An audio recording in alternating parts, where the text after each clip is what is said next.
A very warm welcome to you all. Welcome to Designing Cities for All. The 2-year activity program of Pakhuis de Zwijger, in which we take a deep dive into designing products, places and systems for all. At every level, we can see certain communities being marginalized, being taken advantage of, and it's all part of the design. When you're neurodiverse, you're in a world that isn't designed for you. We're not the only species on the planet. The city needs to be also a city for the other species. And we need to do something because the old structures in which we worked don't work. Things won't change just if we just let things happen. Instead of saying, what can we do to mitigate the impacts? We need to start asking ourselves, what is causing that? Design is political, that we need to design processes, that we are all different, but there are things that unite us. These are the things that need to be on the table, that need to be recovered in order to redesign the society. Everything around us was once designed and can therefore be redesigned. How do we teach design in a way where students can be really critical of the systems of power that have informed and dominated design? Inclusion happens by design or not at all. I think it's always some kind of a co-creation process, and you have to make very little steps and then figure out together what works and what doesn't. it takes as much time to do something good as it takes time to do something bad. All design tells a story. But there's also a bit of a need to not just write ourselves into the past, but also kind of write ourselves into the future. I invite you so much to join my path of liberation, and I'm hopefully being welcomed by your path of liberation. We have to heal collectively. We have to help each other understand some of these constructs that actually divide us. Not fitting in was a blessing, or I would have turned out just like you.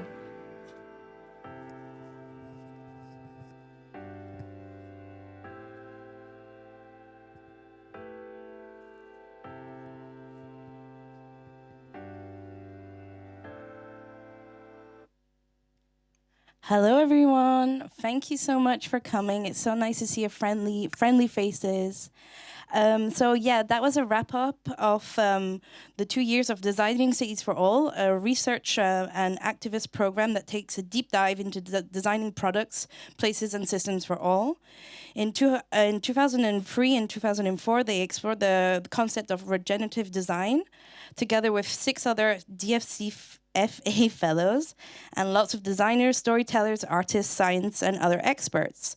During this period, we learned more about how we can redesign the world in a way that recovers strengths and systems in it, so people and everything beyond the human can bloom. So that's why we're here, because I felt that a designer by default and a neurodivergent theory deserves a place in a program like here in Pakhuis. So to get together, we're going to dive into this theory that I've been working on for 5 years called Designer by Default, a neurodivergent story tale theory. And here is how I'm going to dive into it. But the idea is that I believe that theory should be explored, and they'll always stay a theory. And that's why I've invited other designers here to test out my theory, to see if they can back it up, or if they disagree, or whatever they think about it. So my name is Daisy Dolson. I'm a recently graduated social designer from the Design Academy in Eindhoven. And I'm also a neurodivergent activist. And I realized throughout my whole life that I was already a designer. I felt like a designer, but I couldn't put the right words on it. Because for those who don't know what neurodivergent is, we're going to be using this word a lot. It's basically a way to describe people who don't fit into a learning norm. So typically examples would come out like dyslexia, autism, ADHD, but also there's bipolar, even a form of burnout could be considered a neurodivergent. So basically, if you feel like the system isn't working for you, you could be neurodivergent. And for me, I noticed that the system wasn't working for me. So what I had to do constantly, day in, day out, is design systems to be able to fit into a world that wasn't designed for me. And the more I started getting interested in design, the more I met people like me. And I thought it was quite funny that people like me end up studying design. Like, what's the reason behind this? And now there's a funny transition so I can actually show the real stars of the show. So can I have the next slide, please? Oh, and just a reminder for people who are joining us online, there is a code here called the Metimeter, and you'll be able to log in with this code and ask questions directly online. So hi, everyone who's joining online. Thank you for being here. So, François Chambard, nice to have you here. So, François Chambard is a designer, maker, founder of Project, and also I did an amazing internship with François Chambard, and he's going to tell us all about what he thinks about what I think. So, the floor is to you, François. What do you think about designer by default, and how does it reflect in what you do and your work, please? Okay. First, thank you for inviting me. And thank you for... Can you bring the mic a bit closer, please? Please, like that. Thanks for the public to be here. Daisy, thank you. The designer by default theory is also a practice.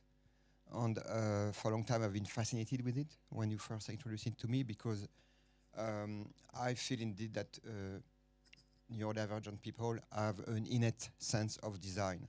They've been designers all along, and it's never been acknowledged, known, or discussed. And there is a lot that designers in general can learn about it.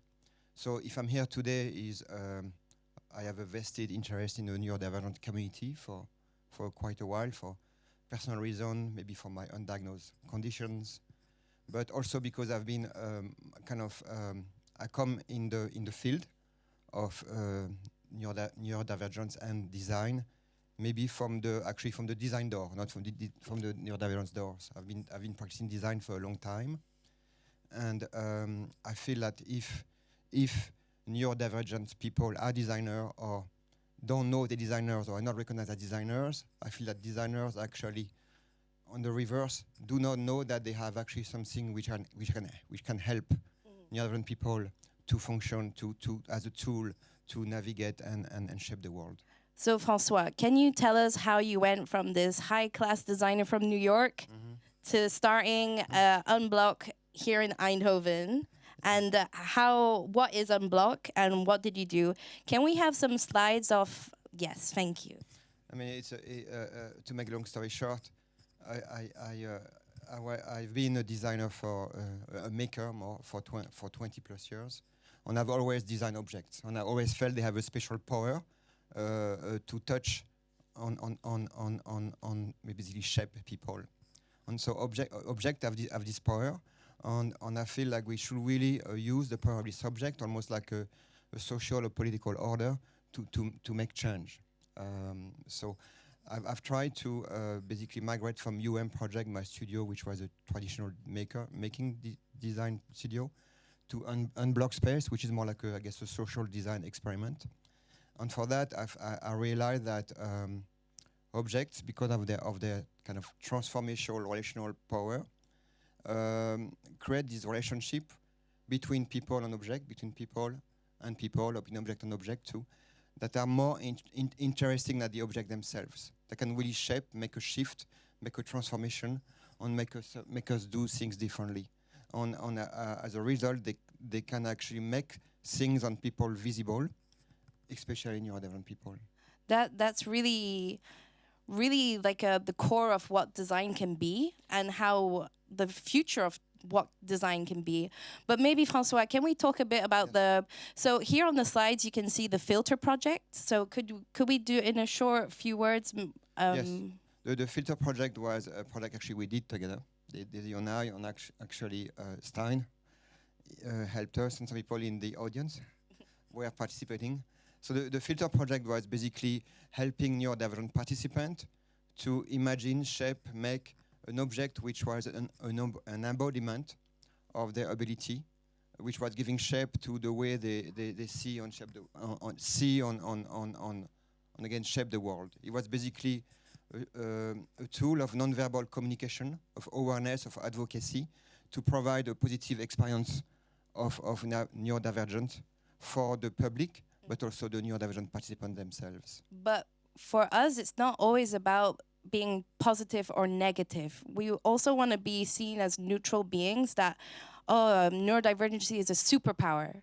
Like with the filter project, it was more about talking about the complexity of neurodivergency through objects. So we don't have to use words all the time. There's other ways to express, and that's in itself a very neurodivergent way to be expressing oneself in the world.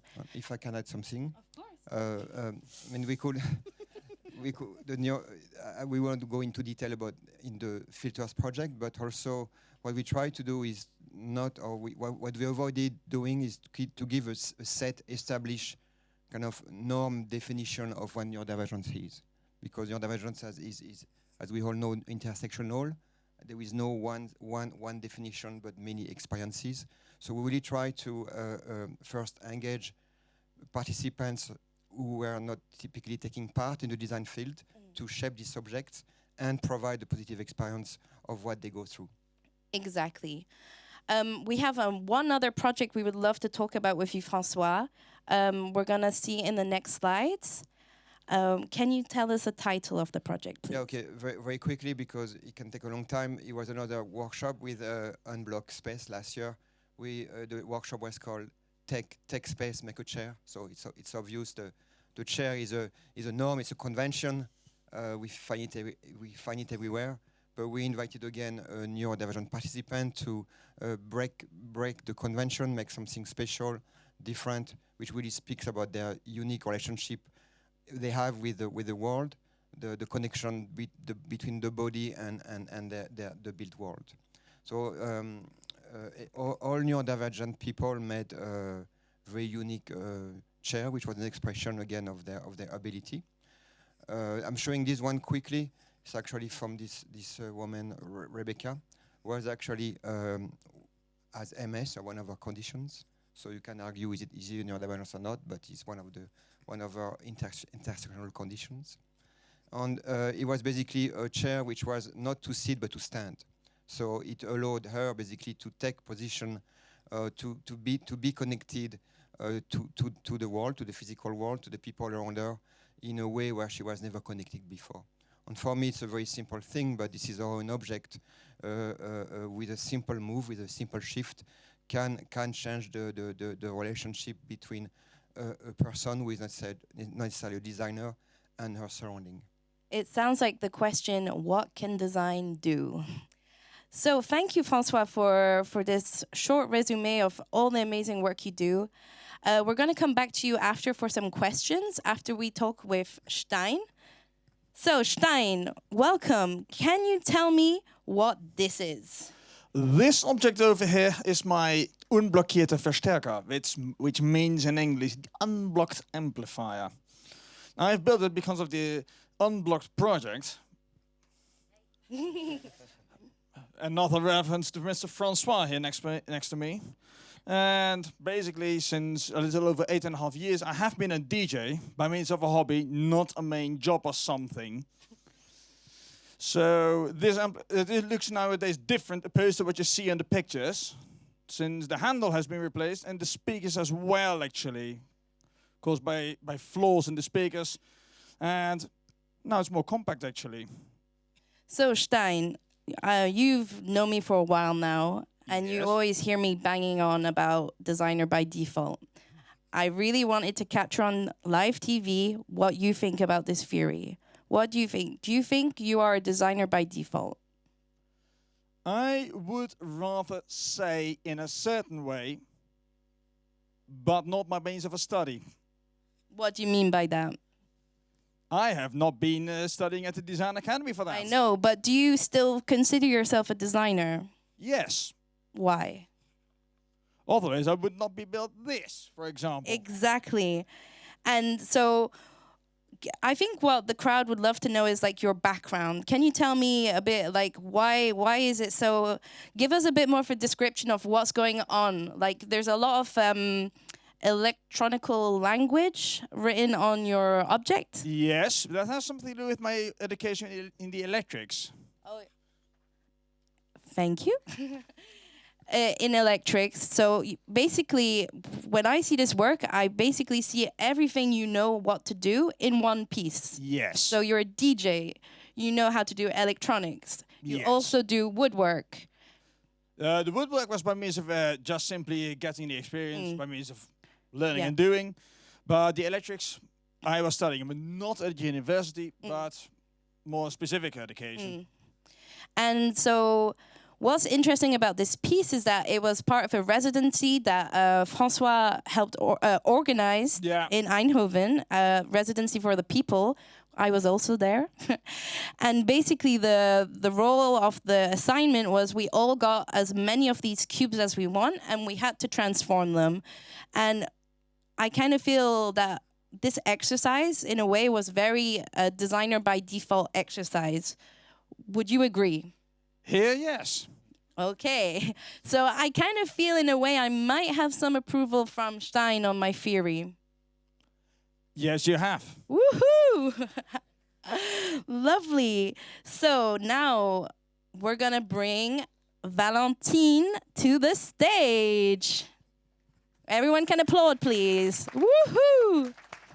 Yeah, I spilled some water, so we had to put the books somewhere else. So Valentine, aka my work wife. The mic is on. Is the mic on? Yes. Is the mic on? So can you tell us a bit about yourself, please? Yeah, I'm Valentine. I'm your work wife. Can you bring it a bit closer to the... Yeah. Here? Yeah, perfect. I'm a design student. I've been studying design for 7 years. Now I'm in the open world.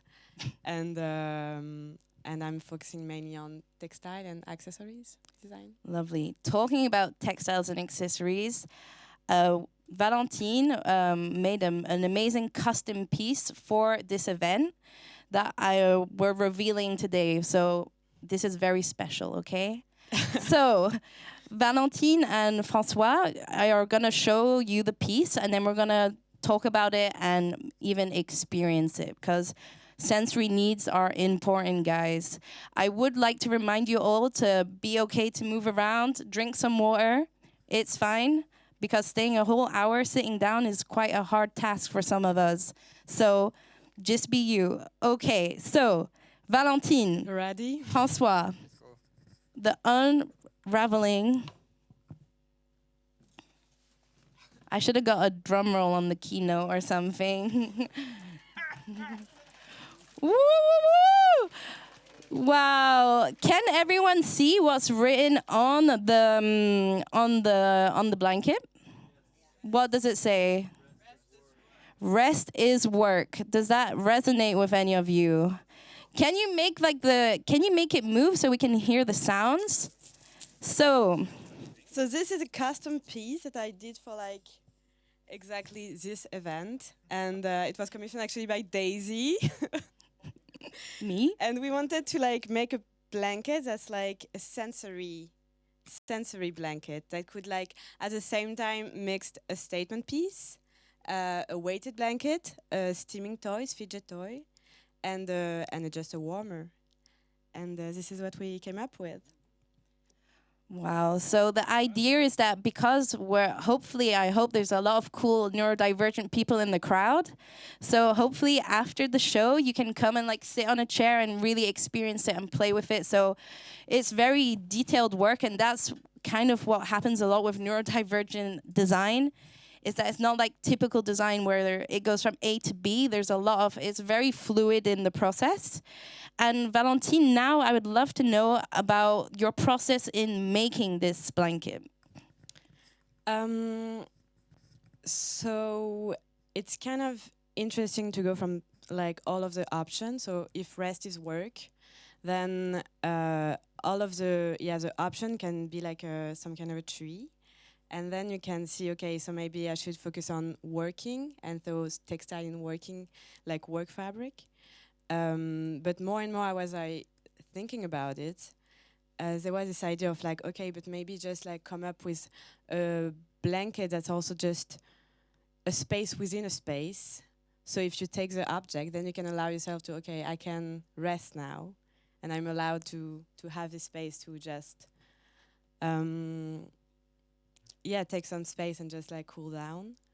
And we actually thought about it to be like an object that could be like an accessory for like events or workshops for neurodivergent people, for them to like, have this option.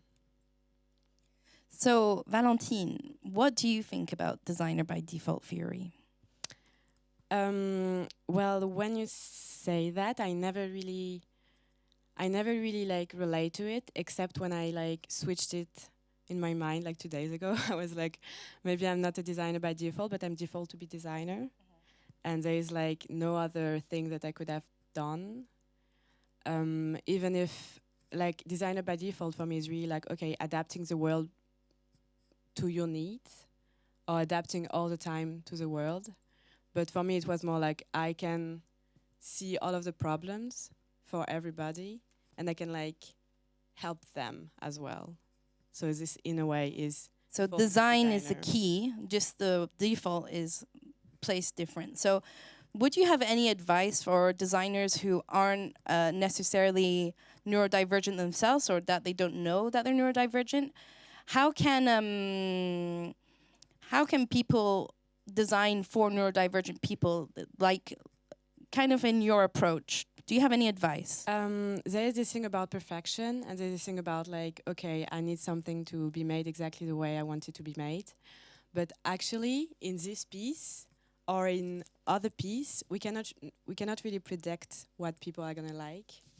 Like for example, in this piece, there is a lot of nuances in the materiality, and like maybe all the strings are different size, and all the puffing is like a bit different on this corner and this corner, or like the stitching is a bit wonky, but this is actually maybe what people are gonna enjoy the most.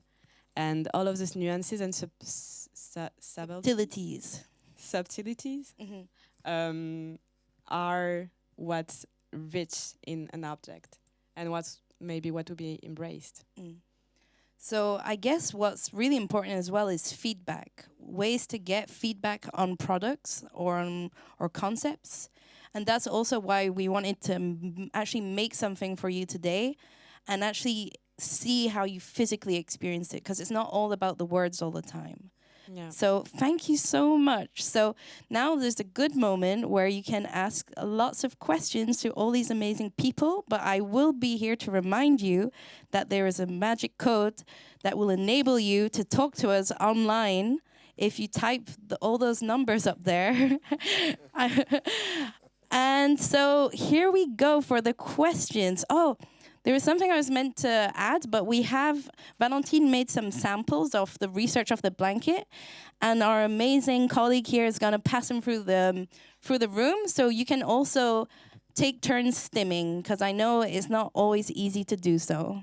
So this was a sample to like check out, is it going to work? Because actually inside, I don't know if you have a look at the picture, but it's marbles, like the one we were playing when we were a kid. So yeah, to test out the theory between fabric and like softness, and weight as well. Weight. So for the questions, I think there will be a mic going through the crowd.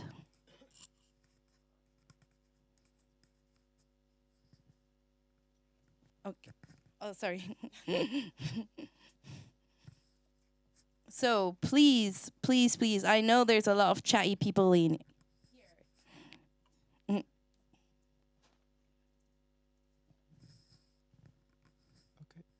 Hi.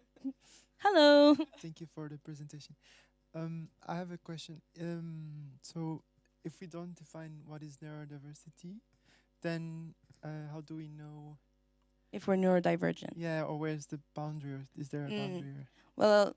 Well, I think so. The idea for these questions was more about the talkers, but I think it's a very interesting concept to talk about. I'm a lot about neurodivergent liberation. So it's not about always the medical side, because it's a condition in the brain. It's something you live with every second of your life. So we always try to medicalize it. But what happens if neurodivergency becomes a design movement, becomes like a way of living that can be inspiring for designers and the way we build cities?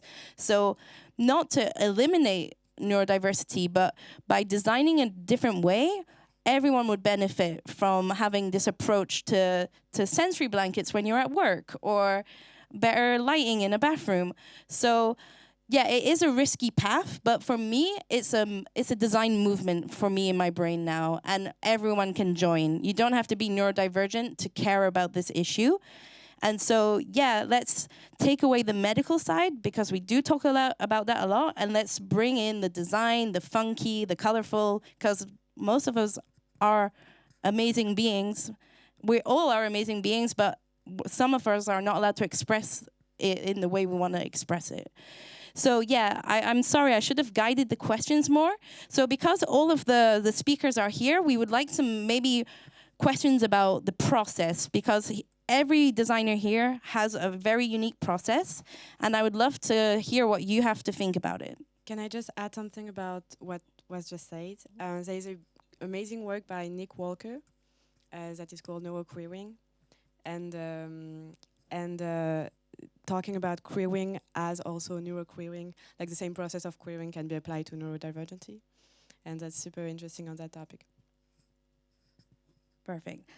No one has a question about this. Come on.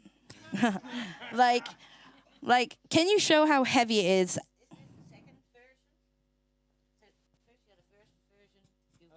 Tweaked it. You tweaked it.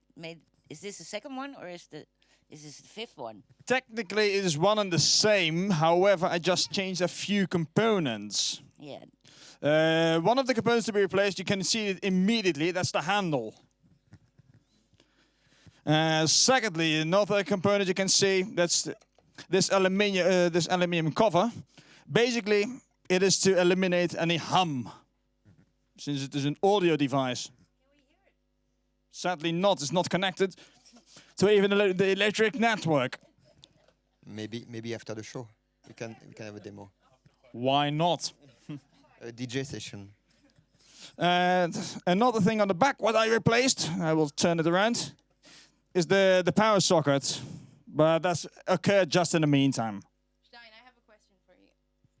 So also something about Stein's work is that you always work with like second-hand materials mostly, like it's always like you always recycle things that you find, or is that not true? What you said in this way is certainly true. Mostly second-hand, since it can't do it all the time, since in some cases I just need a new component. For example, screws. For example, holding the structure all together, they can't be always new. Sorry, not always second-hand or from the scrapyard or something. In some cases, it's just unreliable, or they are literally corroded through all the way through. Well, for that quality, no, thank you. Quality is important. We have questions. Whoop whoop. We got already two, yeah. Yeah. You got them for us.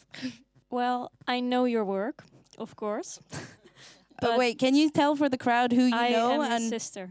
Okay, we have the sister of Stein. But what you usually do is you don't really add decorations.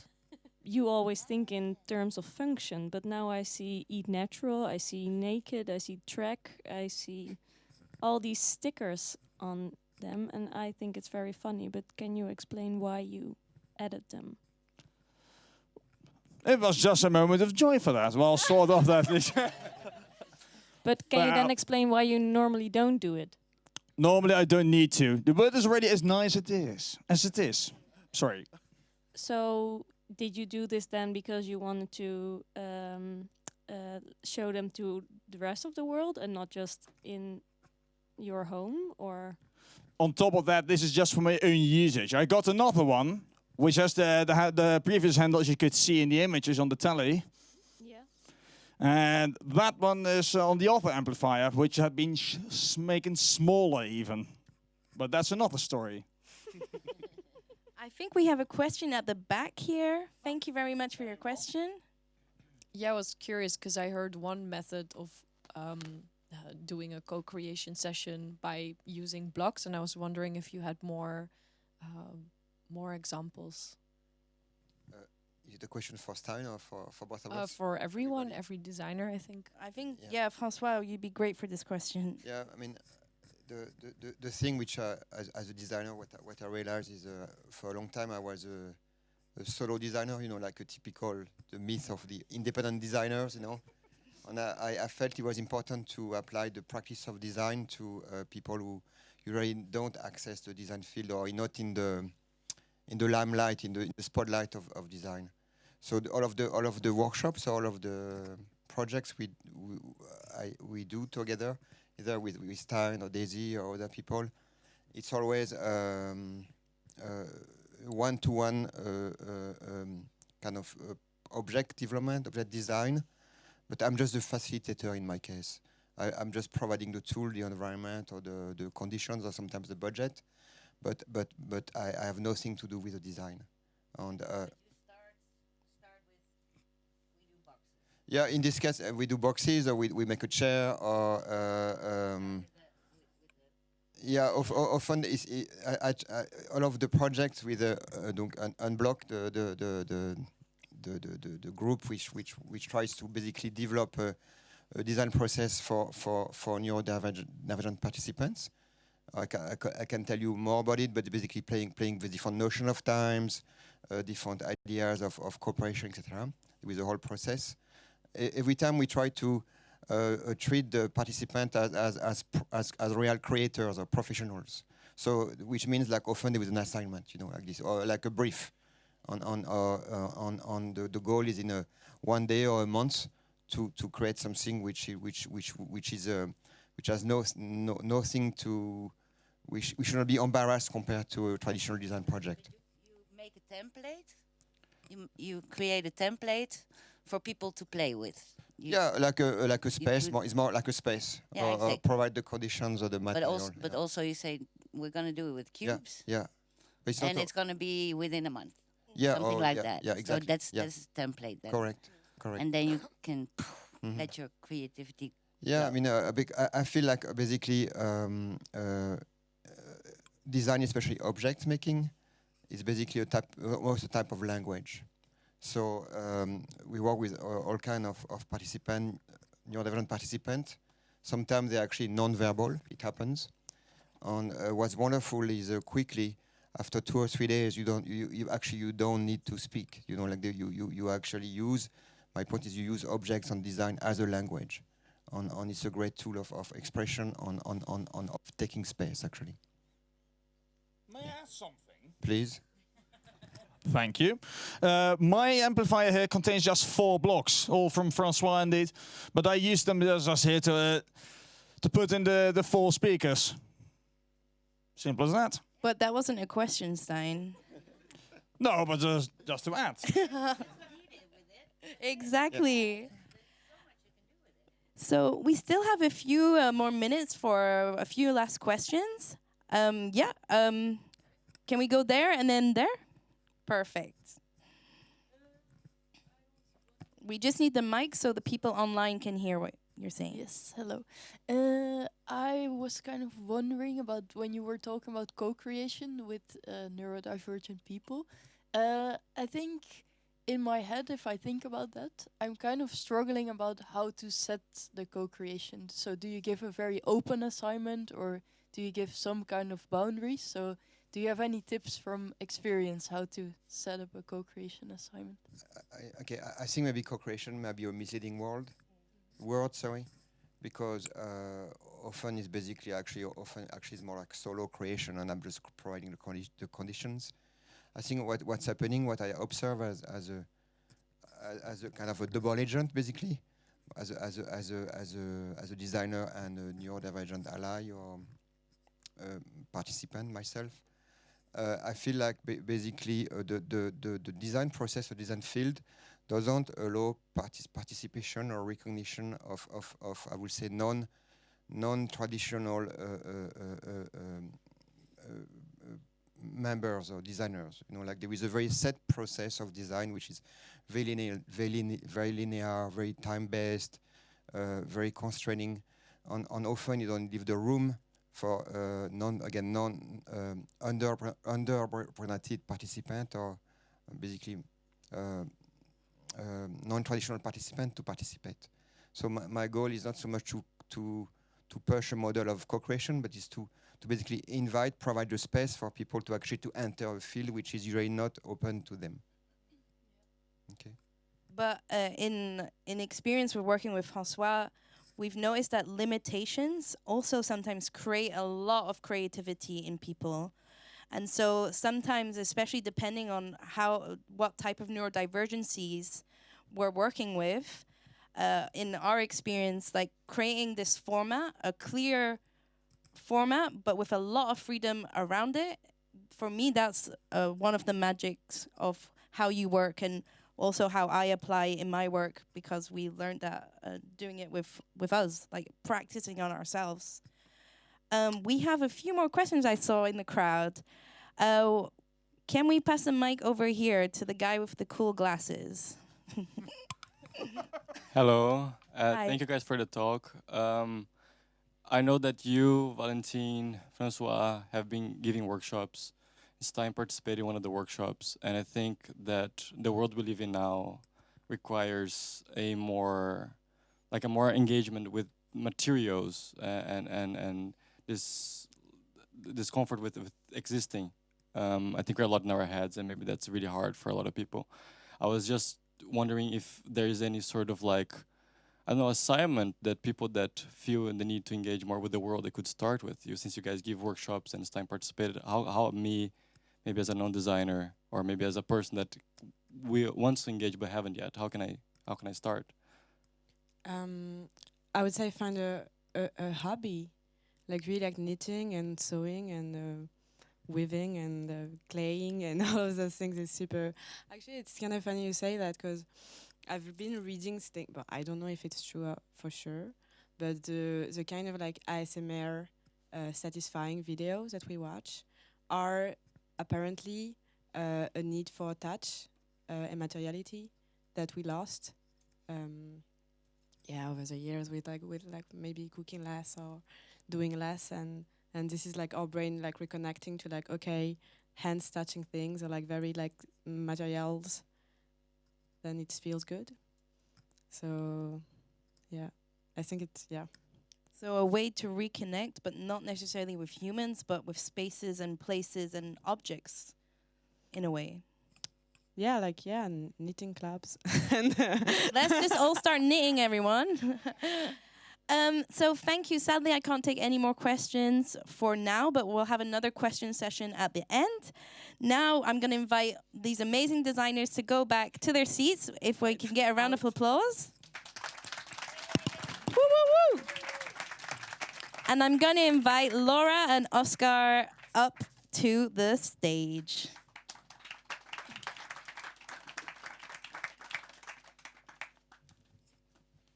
Hello. Hello. Can you just grab a mic? Hi. So, so, hello. We're going to start with you, Oscar.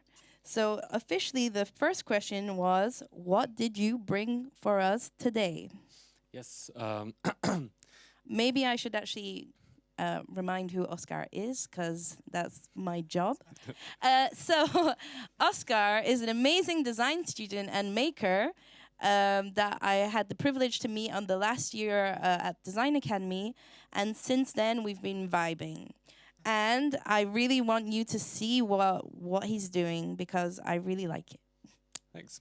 One thing that I'm doing is I'm calling it social vandalism. Can you bring your mic a bit closer? Yeah. I have a slide about that too. Yes. So, social vandalism is I basically try to connect with people through either humor or problem solving. And it is basically a way of reclaiming public space. Public space a lot of times is something that us as the users we can't really change anything about it. We have to accept it or like use it the way it is. But at the same time, we as the users know what's best, what we need as in public space. So yeah, this is another example where especially public restrooms are a lot of times very cold and hostile spaces, very uncomfortable spaces, and with very bright, harsh lighting. So yeah, so I try to find ways to change that because in the end, those public restrooms are the only spaces in public spaces that we can be on our own, that we can, especially for neurodiverse people, we can stop masking, we can be ourselves and like a refuge. Could you just say what masking is for the crowd? Yes, masking means that that neurodiverse people try to hide their symptoms in public in order to not be judged. So that means like stopping fidgeting with things or pretending to be normal, basically playing a role, and it's very exhausting. It takes a lot of energy. So we need spaces like this to calm down, to be ourselves again. So something that we love talking about is toolboxes. Oh yeah. And so I have my one here as a statement, and you actually have one that's useful. So can you show us what a toolbox can be? Yes. This is my toolbox, I would say. In the end, or how it started is that growing up as a neurodiverse person with undiagnosed ADHD, I kept losing my stuff. I can't count how many phones I've lost, how many keys, how many lighters. You know what I'm talking about. So I needed to find ways to stop losing all my stuff. And so I've started focusing on transporting things. This bag, for example, has all my stuff that I need with me every day. Another way is my lighter that I always have here on my pants. Instead of just having a normal lighter, I just added a carabiner. It makes for a perfect sensory toy when I'm stressed or bored. Also, it's a lighter, and and yeah, so and it can't be lost, and also it has something very personal now. Like if I pass other people a normal clipper lighter, chances are quite high they will just pocket it. Like it will just wander off in their pockets. Not even with bad intentions, but that's just what you do with lighters. But now this is a very personal thing, and this actually always comes back to me. I've been using this for years now, and yeah, it never got stolen. And Oscar is going to be graduating soon and has lots of time to work for you guys if you need custom pieces, like all of our amazing not all of them, some of them are very busy, but we have some who are available to be making custom stuff for you, so hit us up. So Oscar, now my favorite question is, what do you think about designer by default theory? Well, one part of that is I already came to that I had to find ways to not lose my stuff. But I think in general, I like growing up neurodiverse in the society. You just need to find ways to make your surroundings fit to you, and either that can be objects, that can be public space. Just trying to find ways to make the space work with you and like survive in the space. So I think that that first started made me start using the objects that I have, changing the objects that I use on my daily basis, and adjusting them instead of just using them the way that they come from the factory. And yeah, but also public spaces. I'm also noticing something that kind of shows another example of designer by default is, for example, in Stein's piece, he mixes not every aspect, but a lot of different aspects of his life and puts it into one piece. But when we also look at your piece, there's a lot of details here of metalwork, because you also, before coming to the Design Academy, what did you do? Oh yeah. I first worked in the blacksmithery for a year, and then learned carpenting for 3 years, and also learned jewelry for half a year. So I did focus a lot on materials, and I think especially metalwork is something that stuck with me a lot. And also the focus on details, as you can see here. These are the zippers of my bag, and I like creating experiences with whenever you get in touch with an object. So each time you use one of the zippers, it will show you and it will make you feel which pocket you're opening. Like you understand now. Okay, this is this pocket that has the blue thingy or the little spiral thing or something. So yeah. And I'm curious because we've talked a lot, like especially with Valentine, about design and this notion of perfection. And how do you feel about design and perfection? I think in general, being a designer requires a certain amount of perfectionism, but then also finding the way to stop it and to say, okay, this is fine now, because otherwise you can just go on and on and on, and it will never be done. But yeah, I think this. I think also because of my neurodiversity, I have this. I'm very sensitive to certain things, like to the right light or to how things feel, and so I become perfectionist about these things. I won't stop until I really like building something or working on something until I really feel like, okay, now it feels right. Now it has the right experience to the user. So it's more about the sensory than the aesthetics for you, or does it go hand in hand? I think it's a symbiosis of those two. I think also the aesthetics a lot of times come from the functional parts, like in Stein's piece here. I think that like this throwing together all those functional pieces creates a beauty that you can't really create by just drawing flowers all over it or making it like try to make it beautiful. Because it's also the honesty in design that, like the honesty of the object. Lovely. Wow. I'm not gonna lie, I'm starting to feel a bit drowsy. So we're gonna I'm just gonna stand up. Shake it off. Whew, okay, thank you so much. We're gonna come back to you for the questions. And now it's time for Laura, who's an interdisciplinary designer. And she's gonna tell us more about her work. So I'm gonna turn the page to...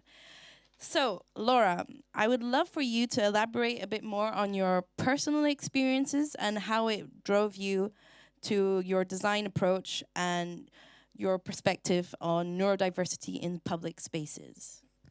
Yes, thank you for having me. It's really nice to be here. I think I learned a lot already, and I didn't know so much. It's really cool. So like me as a shy and neurodiverse person, I connect these two things together. It's like, because I think shyness, I just knew earlier, it's like a coping mechanism for my neurodiversity. And I always felt really uncomfortable in spaces of like high pressure, like in school, especially like all of you know the classrooms where all the chairs are pointed in one direction, and in the front is the teacher. I mean, kind of similar like here. So this is a very uncomfortable But we get fidget situation. toys. We get fidget toys. Yes, I have my fidget toy.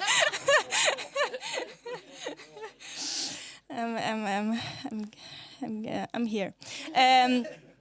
But so that was quite uncomfortable for me and very stressful, like just having a lot of people around me, looking at me, hearing me, and I like having this pressure to perform in a certain way and not being really able to.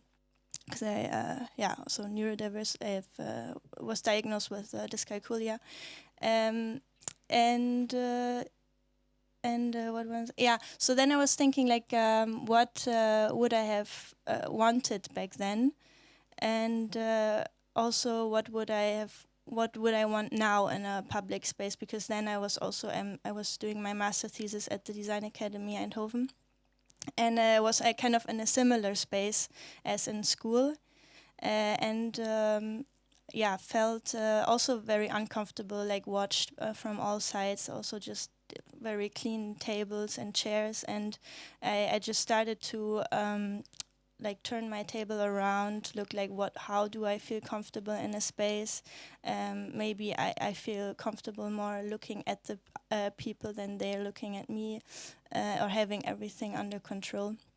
And then also like I started to hang a transparent fabric around me, like making myself less visible, and it made me like more relaxed. So I think that was definitely like just making myself less visible. And I think also from my experience in school, I also like, what did you say, masking? I definitely mask my neurodiversity a lot. I felt very embarrassed, and I couldn't share it at all. Maybe also the educational system was different. That was, I think, also what I want to do with my work, more to bring these vulnerabilities forward and to speak about it, or make it accessible. Lovely. So now we're actually going to reveal what the project was. Yes. Maybe I would love to see the movie. We're going to take we're actually on time, believe it or not. And I would love to see the movie if possible, so we can really get a sense of what Laura's project is. Please. Perfect.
So Laura, for the people who don't know your project, can you give us a bit of a short explanation? But also, I really care about the process of how you arrived to this, if you don't mind. The process. So it's like a spatial installation where I wanted to make shyness visible in the public space, and also approachable, or maybe also experienceable for others. But it's very much personal expression of myself, like what do I need in a public space, or how do I like, how does shyness feel to me, like these walls around me, like very soft, and like they have like a front and a back wall, so you can it's on curtain rails, so you can move forward and backward, hug the walls, and you can also look through. Like this observing part was also very part of it, and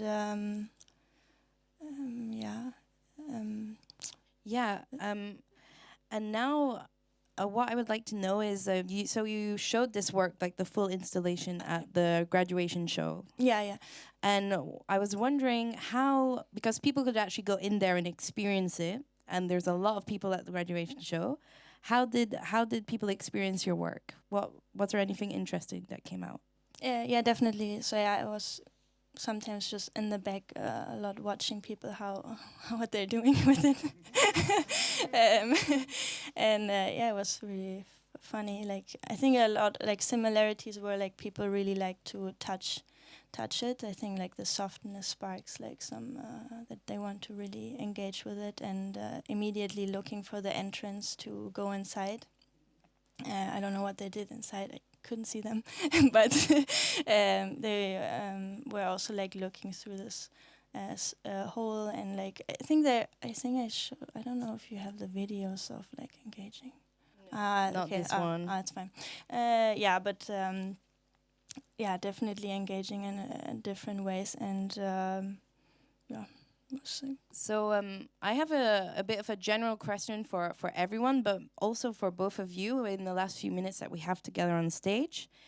Is what do you think would happen if we started applying this research and these projects that you've made on a bigger scale and make it accessible?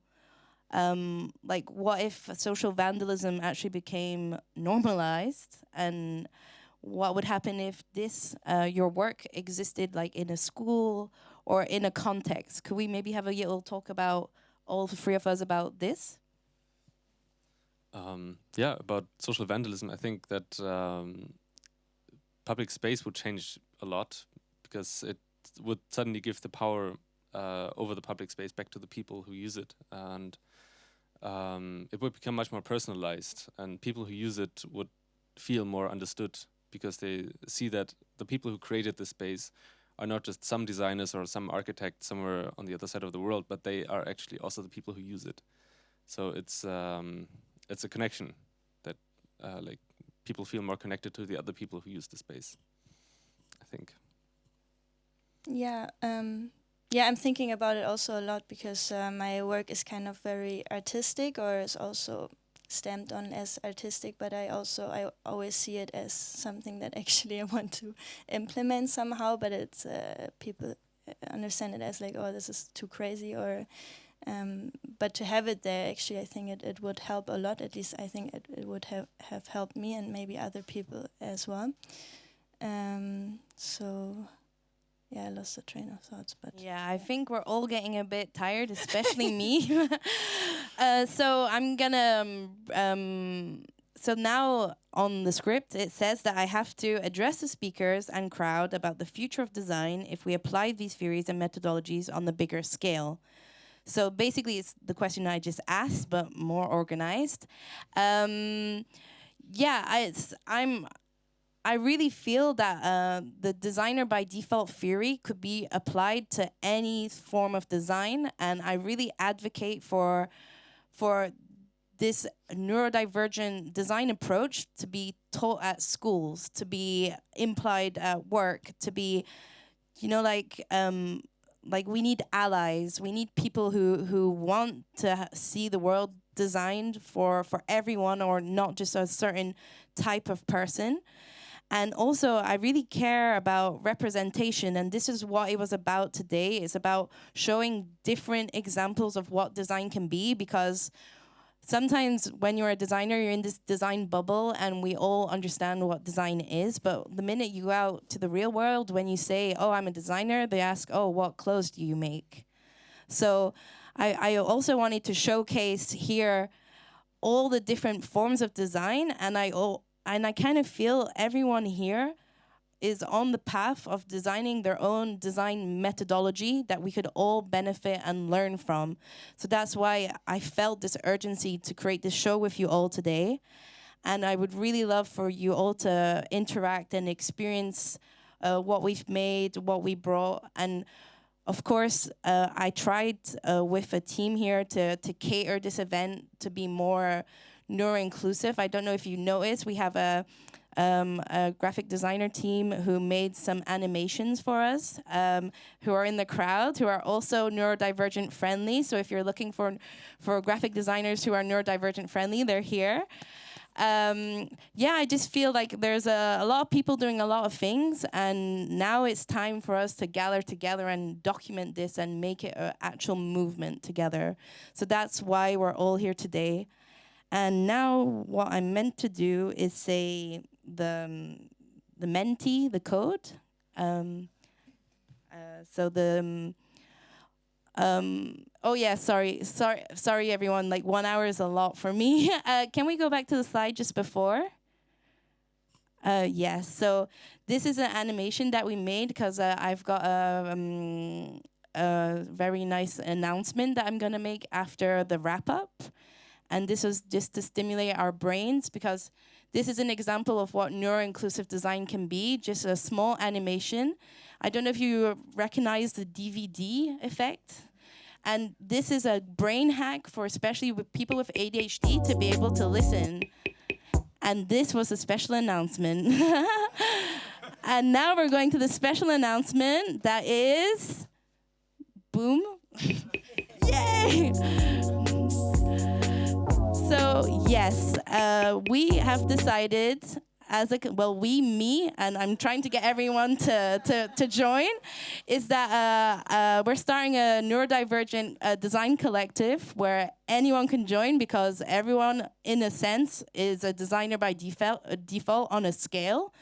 And basically, we're going to be chilling, we're going to be making products, we're going to be doing activism, social vandalizing, eating food, drinking water, you name it, we'll do it.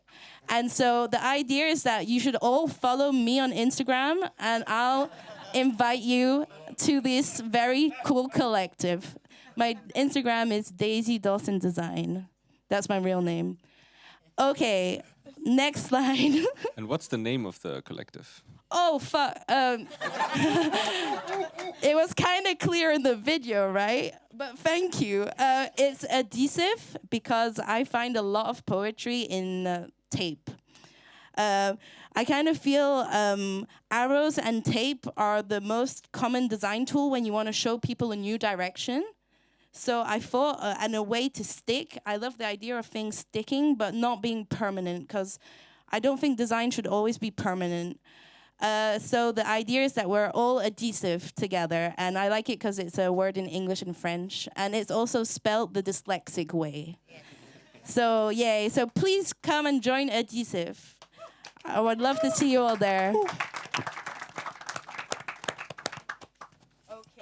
Okay, let's get back on track. Okay, so this is back on track. So the codes, please join, because I do see there's questions online, but we did answer them via the speakers. And now that we're all pumped up, I would love you to bombard us with really nice questions. Critical questions are welcome. Anyone? Oh, we have someone at the back over there.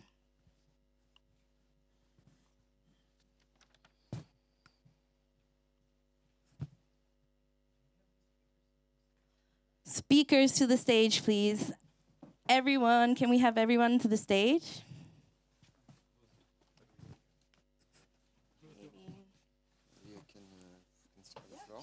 I'm going to stand up.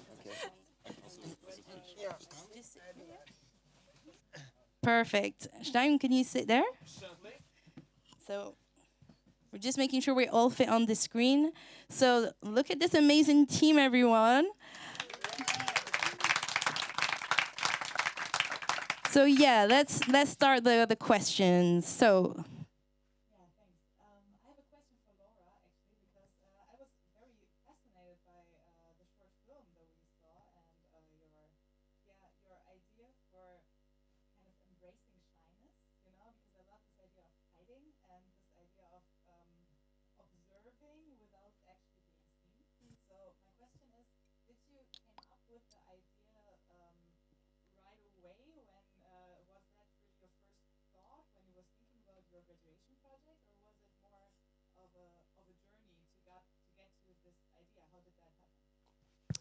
yeah, I think it's good that you asked this question because I forgot some stuff to mention because I just forgot.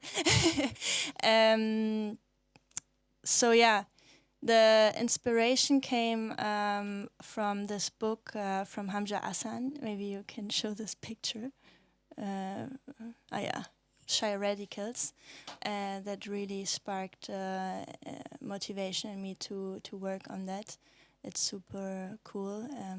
It shows like how introverts could rule the world, and it really changed my perspective on it, and that I can do this, and then also movie research was also really important to me. Like there's this I was watching a lot movies to just get a sense of like how can shyness be visualized, or how does shyness look like, because you know how it feels like, but you don't know how it look like. And there was this movie that really inspired me was from Stephen Karam. I also should put like images from that. It's called The Humans. No, it's not that one. It's another one. This one, yes. It's like this this family that is in this empty apartment, and you hear like cracks everywhere and like weird noises, and this father that you see watching through the window is very confused and is daydreaming, walking through this apartment and like not participating. And he's also seeing this blurry figure through the window. That is another image. And yeah, for me that was just this embodiment of shyness, and that really kept me going on that idea. Yeah. So I'm actually going to help you because I know how awkward it is to ask questions when you're on this side. So I would like someone to ask a question to François. Actually, can I? Would you like to ask yourself a question? Okay, that also works. No, can I answer the question before it's asked? It's actually to expand on what Laura said, and also to answer the question you had before about what can we do? How can we learn neurodivergent to use design for on good or to something useful? And I think for me, when you make an object, when you use design, it's often if you can use it to help you say something you cannot say otherwise, or to make something visible which is not seen by other people, or just to take space when it's difficult for you to take space. And I think this is what Laura's projects do really well. And what we try to do every time with the project is basically how do you take space with an object? How do you make something visible which is maybe seen by you but no other people? In that respect, I'm discovering your work today, Laura. I'm sorry, but I'm discovering your work today. I was not familiar with it. I'm sorry, but I think it's a wonderful application of what you can do with design. Anyway. Okay, I have a little request for someone in the room. It's for Valentine, my work wife. Can you actually put this on your body and use it? Because that was the original plan that I forgot about. Yeah. Yeah, but you can give us a little demo. Demonstration, actually, yeah. Come on, who doesn't want one of these in their house? Come on. Okay, so I'll hold it for you. A demo. Well, you're here, and over there's a marble. You can like find their way, and there's also marbles on the side here. There's like a lot of them, like 30 or something. Why did you add so many marbles? Also to have the weight. To have it like more weighted, and also to find like what's the best kind of little game you can play in your head. So maybe all the marbles have to be on one side. Tell us about this part. It's cashmere felted old jumpers that I found in the street, and it was already felted, and I cut some little pieces of it. But every corner has a different weight of filling. So every corner, as every little thing over there, has a different like length and tactility. Every corner is stuffed differently. So yeah, find the best sweet spot for the serotonin input inside the brain. Okay, I'm sure you must have some questions for us. Please.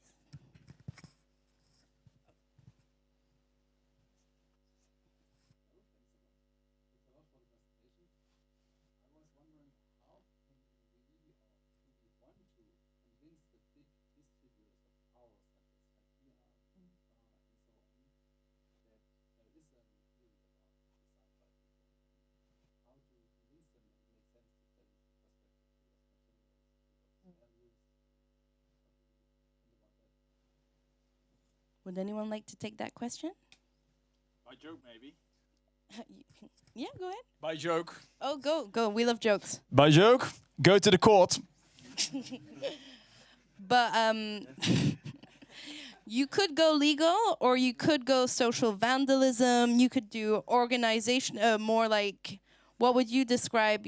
Are you a vandal, François, or are you more like No, I'm not. I'm not a vandal. I'm not a rebel. But however, I feel like again, as I said earlier, objects are my megaphone. You know, so I have to be honest with you. I have not figured out the answer to your question myself. You know, I felt like always, often when you engage this kind of process of designer by default, you do something very personal, and by nature, it's a little hard to mass market. So maybe the solution is to find a compromise, you know, where you maybe do like find a compromise between the manufacturer and you. I don't know if it exists. Also, like I think the designer by default thing, by nature, by you creating an object which is not an object that fits everybody. It's not the model of one for all. It's a model of all for one. So it's basically a fabric, an embodiment of inclusivity, I would say. So it's kind of hard. So I don't have the answer myself. So maybe somebody has it, but sorry, I will have to think about it more. The big word is art. Yeah, it's true. Yeah. Mm-hmm. So now is the time that I'm gonna wrap up. So basically, what I wrote when I was more energetic was, to all, what was the main take on of your night tonight? I would love to hear your feedback.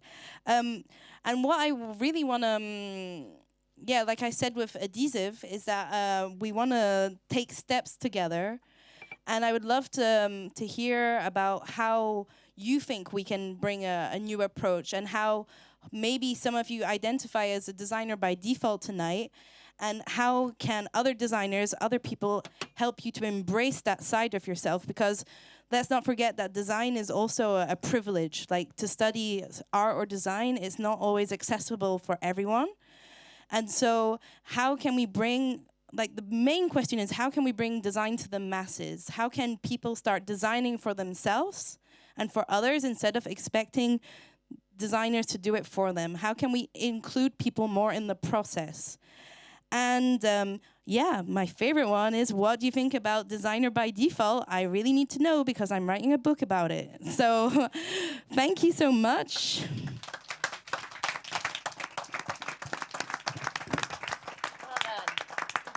So I also would love to thank, so this is actually the last episode of DCFA Fellowship,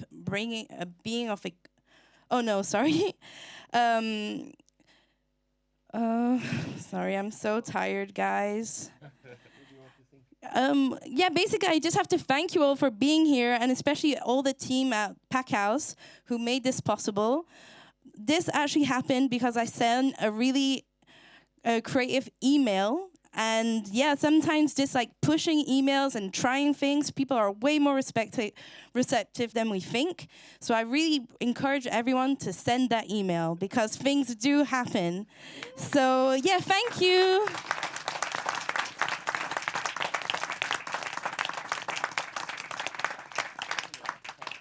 Okay, we can all chill now.